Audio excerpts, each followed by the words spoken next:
बीड जिल्हा बेसिकली बरेचदा काय होतं, आपले जे तक्रारदार असते, कोणाला एस-पी किंवा ॲडिशनल एस-पी किंवा एस-डी-पीओला भेटायला असतात, तर त्यांना स्वतःचे घरून बाहेर यावं लागते. त्यामध्ये कधी-कधी 2-2 तास, 3-3 तास त्यांना प्रवास करावा लागतो. त्याच्यानंतर जो समोरचे ऑफिसर आहेत, त्यांना पण त्यांचे जे ऑफिशियल कामानिमित्ताने ते ऑफिसला आहे की नाही, त्यामुळे बरेचदा लोकांना गैरसोय होते.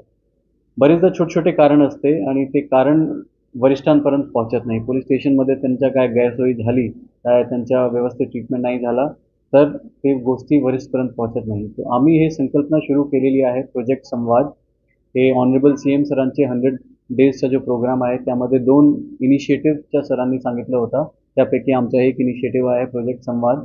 त्यामध्ये QR कोड्स आम्ही पूर्ण डिस्ट्रिक्टमध्ये व्हायरल केलेला आहे. प्रत्येक पोलीस स्टेशनचे ठाणेदारचे सीटवर, ठाणे मलदार कक्षवर आणि इतर पोलीस स्टेशनचे ठिकाणी जिथे डायरेक्टली लोकांना व्हिजिबल आहे, तिथे आम्ही हे QR कोड लावलेले आहे.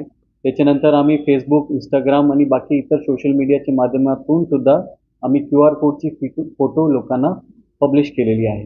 याचा उद्देश हेच आहे की कोणाला कुठल्या प्रकारची तक्रार आहे, तर त्यांना आता पोलीस स्टेशनला जाण्याची किंवा वरिष्ठ ऑफिसरला जाण्याची गरज नाही.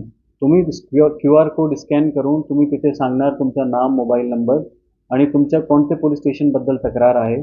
तक्रारमध्ये तुम्ही पोलीस स्टेशनला भेटल्यानंतर तुम्ही समाधानी झाले की नाही झाले. तुम्ही समाधानी नाही झाले तर काय तुम्हाला वाटते की तुमचं समाधान होत नाही आणि ते सगळं डेटा स्वतः SP ऑफिसची रीडर ब्रांच बघणार आणि त्यामध्ये पोलिसांचा विषय असेल तो लगेच आम्ही 24 तासच्या आत त्यांना कॉल करून त्यांचं आम्ही समाधान करणार.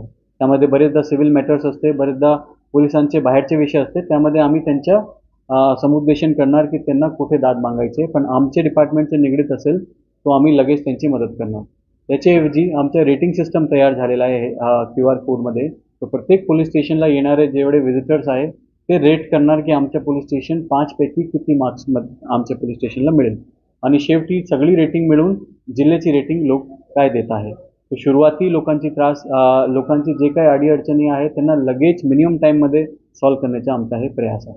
तर नमस्कार मंडळी, आपण बघत आहोत आपल्या महाराष्ट्र न्यूज चॅनलवर नवनीत कावत हे बीड पोलीसमधून सांगत आहे की आपल्या बीडमध्ये आता ऑनलाईन केस करायला कोणालाही हरकत नाही असंही त्यांनी सांगितलं आणि अशाच प्रकारे आपल्या महाराष्ट्र न्यूज चॅनलवर आपण न्यूज टाकत राहतो. त्याकरिता आपल्या चॅनलला सबस्क्राईब करा आणि कमेंटमध्ये आपलं मत नक्की नोंदवा. धन्यवाद मित्रांनो.